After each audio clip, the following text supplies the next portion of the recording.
Hayatınızda осы bir kreatifті аялдаманы көрдіңіз бе?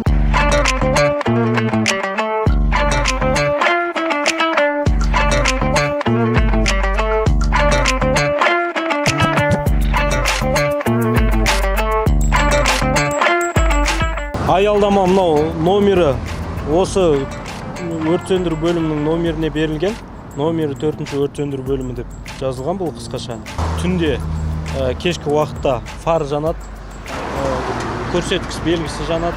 Арнайы өзіміз плакат ілдік. 30 жылдығы мына Қазақстан Республикасының төтенше жағдайлар министрлігіне 30 жылдық болуына байланысты. Светильник арнайы өрт сөндіру құрылғысымен жасалған кіші.